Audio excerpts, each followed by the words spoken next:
Hey guys, welcome back to the Casual NBA Fanatic podcast. Now, we are starting our top 50 series of players in the NBA. So I already released in one of my Instagram reels just the first batch of guys.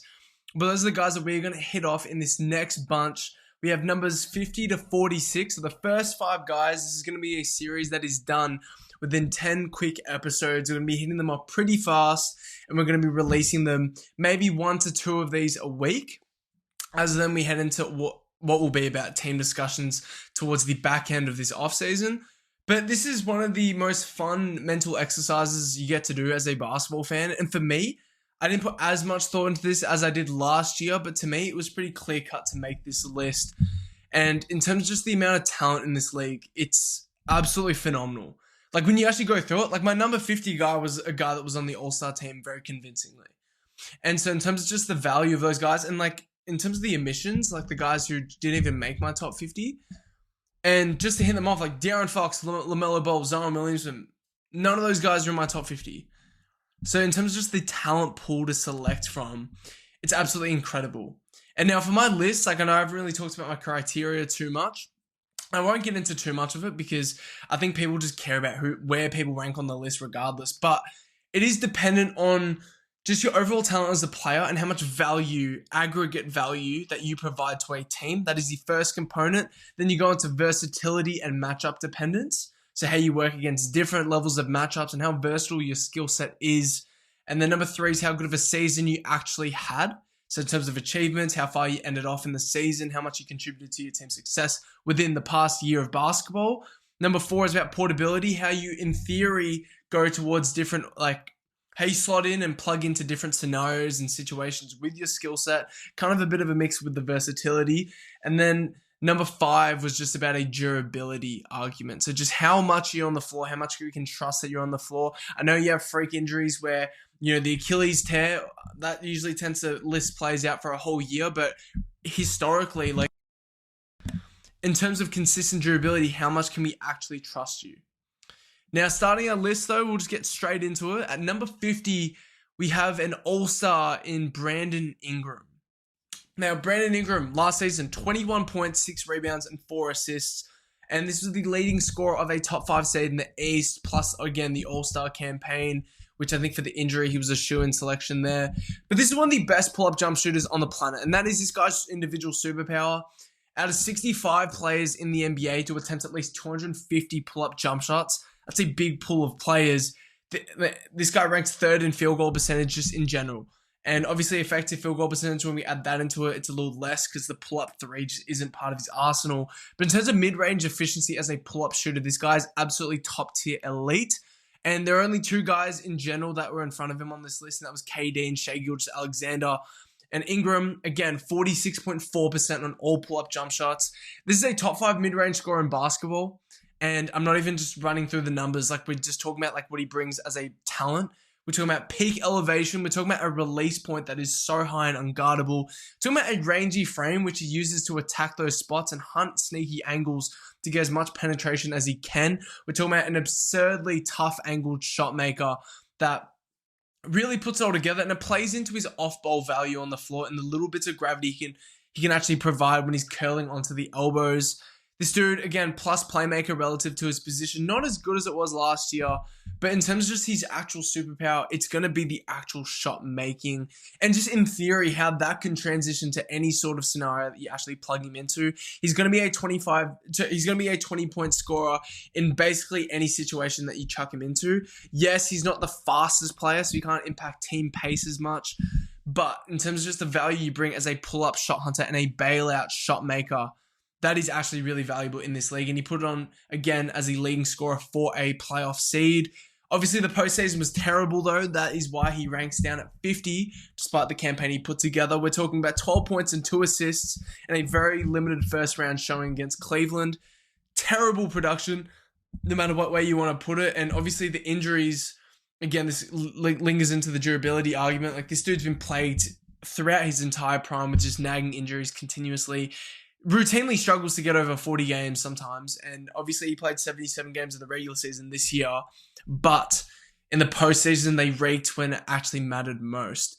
And aside from that, the other reasons why he does drop to 50, because the pull-up jump shooting skill set, that is really, really valuable because not many players in like period can actually do what he can do with the ball in his hands at that section of the floor. So it is valuable. But aside from all of that, it's the lack of complementary value outside of the pull-up scoring that reduces his entire value. Again, defensively, clearly a negative, especially when you look in playoff formats. And the passing just wasn't as valued like it was in New Orleans. Again, we're talking about 3.7 assists a night. Yes, he takes care of the ball, but you do, from your leading scorer and from your leading offensive player, you probably want a bit more offensive juice when he is positioned in that role. And then again, it's just the lack of physicality and the lack of like full driving pressure. Like overall, that just tanks his level of reliable talent that he brings to the game. And that's why he can struggle in playoff formats. And in theory, will struggle in playoff formats, especially as the 1A scoring option. But moving on, number 49, we have another All-Star. This guy actually made All-NBA. And in terms of who actually made All-NBA, I think you should be able to know who would land this low on a list like this. And that is none other than Detroit Pistons center Jalen Duren. 19 points, 10 rebounds on 65% field goal percentage last year in just 28 minutes a game. Very respectable production numbers. Again, All-NBA third team. That means he's top 15 regular season player by vote. Starting center on a 60-win squad. So as far as the season he put together, I know the playoffs were extremely rough, but the regular season was absolutely superb as a resume builder for Jalen Duren. And that's why it does bump him up here, because overall impact stuff, when you do translate to the playoffs, that's where all the question marks come up, and that's why he does fall off this far. But in general, across the league, let's start with the positives, because this is arguably the biggest jump out of any player, just in terms of the jump in volume, the jump in production, just the jump in value that he was bringing as an interior scoring force. And for Detroit, that did absolute wonders for them. And in terms of just Jalen Duren, like when you talk about a guy that maxes out his projected ceiling, like when Jalen Duren was entering the draft, if you actually thought of his ceiling, it would not have been much higher than what it is right now. And the dude is still super young. If I'm not mistaken, I think he's still 22 years old. So the dude is super young, and he's already probably hit the ceiling that we already projected for him. And that is a big testament to his work ethic and just his confidence as a player, confidence in the size that he brings, and just building, again, the skill, the coordination, the footwork, all with it. He was the leader in rim attempts and the leader in rim makes last season. Again, 73% at the rim. We're talking about extreme value in terms of like the pick and rolls. We're talking about the cutting value, the putback value. It's all relatively elite. We saw the post-up game really grow and nurture there as well next to Cade Cunningham. And the post-up game, it's legitimately there. Obviously, small dose, and he's mainly restricted to strictly mismatch hunting. But he showed a ton of success against more slimmer bigs where he can actually use his size, get through to your chest, get those release angles around the rim. The touch developed majorly, especially on these off-angle finishes. And the shoulders that he brings down low, it's just huge. And he can just manhandle any sort of skinny rim protectors whenever he wants to. When he gets, especially on the rolls, when he gets a bit of like a short roll runway down to the rim. Again, in terms of post-ups, this guy only took 1.6 possessions a game, but 1.22 points per possession. That is legitimately elite.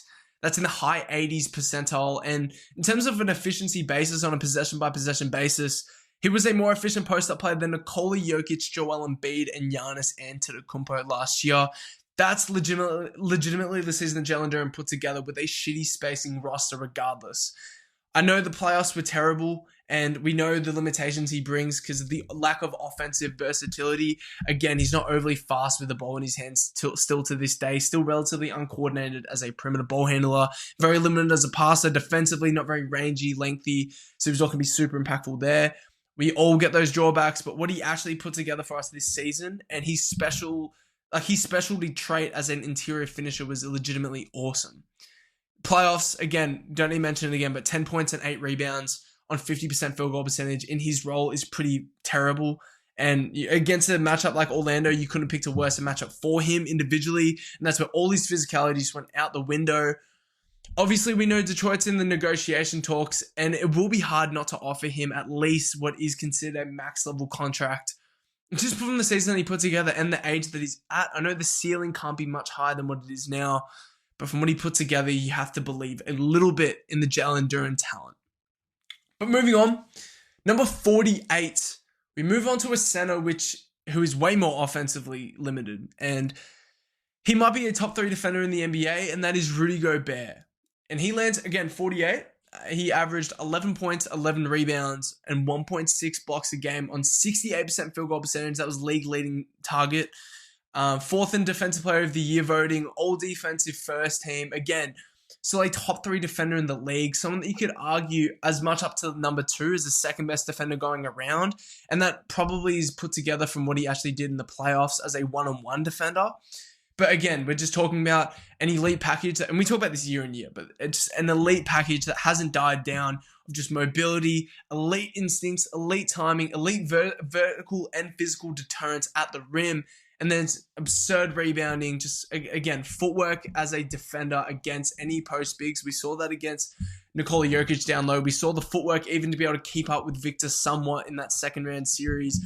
And then just a ton of core strength, and then just a ton of strength around the arms to be able to absorb contact from bigs. And then again, you talk about just an absurd wingspan range and just vertical range that he can cover.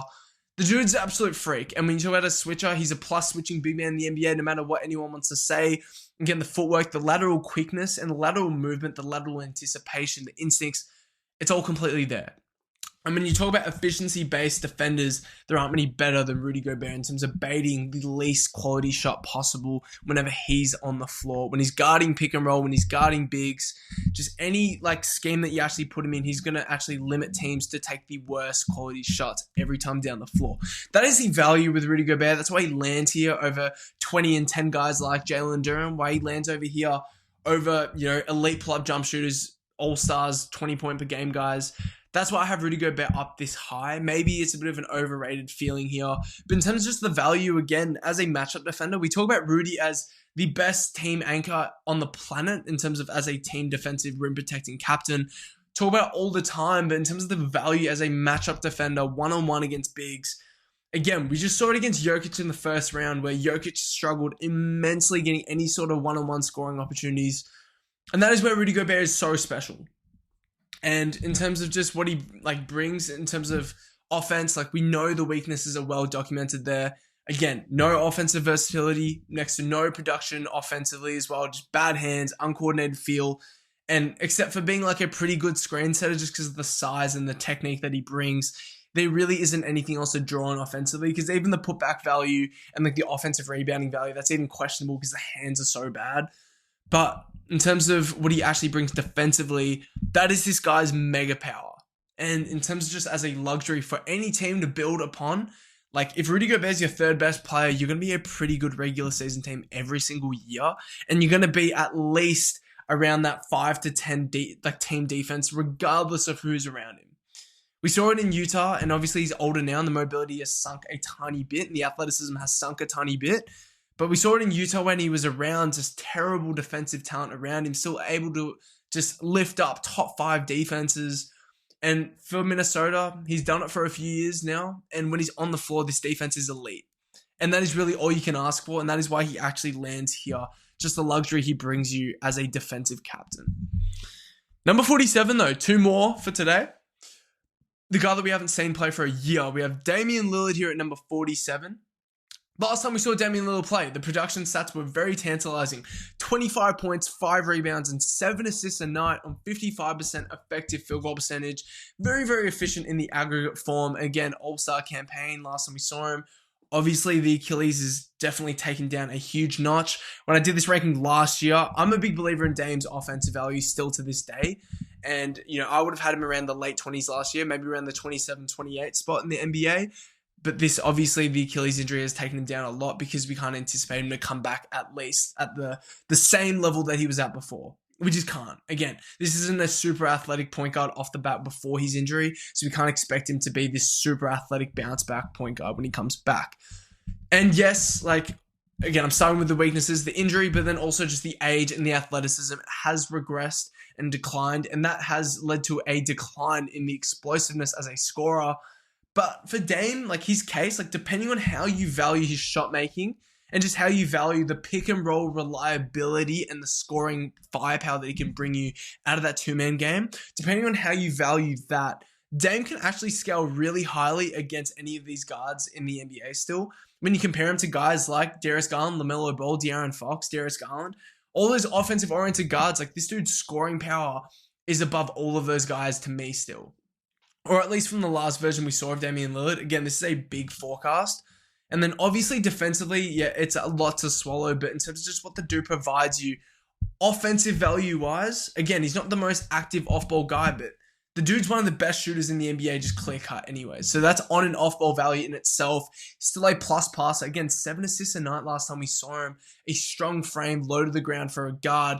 And when we last saw him as well, like, again, still the durable frame that he brings to the game. Whenever he does get downhill, it's because of that frame that he still brings, and it's also because of the scoring gravity and the scoring leverage he brings as an otherworldly pull-up jump shooter. I still view him as someone that also holds the capabilities to be a star. Definitely someone that can be a primary ball handler for a contending team. Whether or not that transitions towards a championship level team, that's a different question. But we're talking about top 50 players in the NBA. And I know we haven't seen this dude play for a year, but 25-7 last time we saw him. Like, I think it's the top 50 talent is still clearly going to be there. So I have Damian Lillard sitting at 47. I know in Portland it's going to look really weird, but just in a vacuum, what this dude brings to an NBA team, and in terms of the spacing value he's going to bring Portland, I think it's going to be pretty dramatic overall. So I have Damian Lillard here at 47, and he'll be the last All-Star I speak about today, because number 46 is a guy that's never been an All-Star campaign in his career, but he's one of the best role players of recent NBA history. Now, again, durability is this guy's biggest concern. He played 36 games, and that is for the Denver Nuggets, and that is why we are talking about Aaron Gordon here. Again, 36 games last year. So the durability holds him back, but 16 points, 6 rebounds, 3 assists, 57% effective field goal percentage, 39% on just normal threes in general.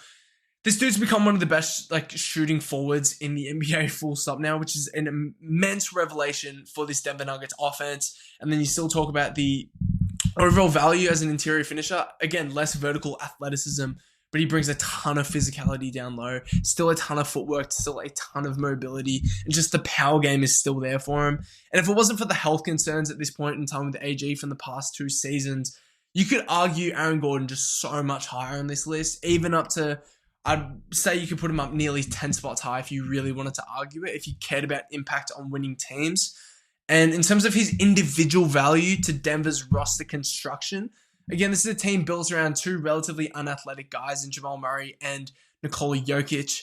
In terms of not even just what AG brings as a physical, and just highly athletic forward, but in terms of what he brings with the actual skill set as a play finisher. One of the most versatile play finishers going around in the NBA. A guy that brings so much two-way impact when he is healthy and feeling himself. And so just in terms of the individual value to Denver, that is also what probably makes him look a bit higher than he actually might be in a vacuum, but I don't really care. Because in terms of just impacting winning, he's been one of the best role players that we've ever seen in this Denver context. Again, when you talk about the best role players in the NBA, he's 100% considered in that top 5 range. You know, at the moment, your role players might go something like OG Anunoby. You might have Derek White up there as well. Maybe some Dylan Harper. But Aaron Gordon isn't far behind on that list. Maybe Rudy Gobert somewhat there too.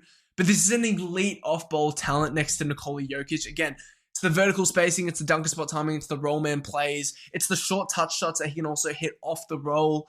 It's just the transition play that he can bring when he is healthy and in that bouncy rhythm. And then it's the play finishing on the perimeter as a catch-and-shoot shooter. Last year, again, another small dose, but this guy was 1.27 points per possession on spot-up possessions. That is in the 93rd percentile in the NBA, and we're talking about a guy that is your starting power forward. A guy that realistically was shooting 29% from 3 just 2 years ago now.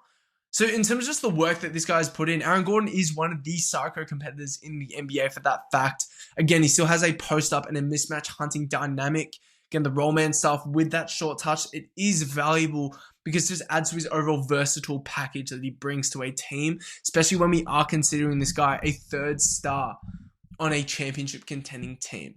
And he's exhibited all of these versatile traits over the years, ever since he matched up with Nikola Jokic in Denver.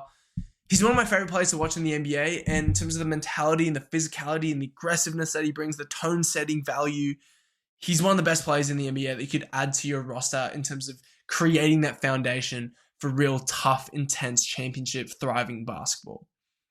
Now, that rounds out our 5 guys for today.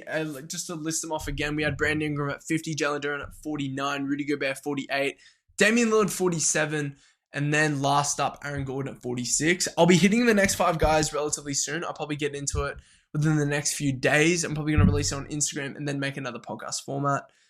Appreciate you guys for listening though. Let me know what you guys think and who you guys think will be in the next batch of guys. But I appreciate you guys for listening, and I'll catch you guys in the next one.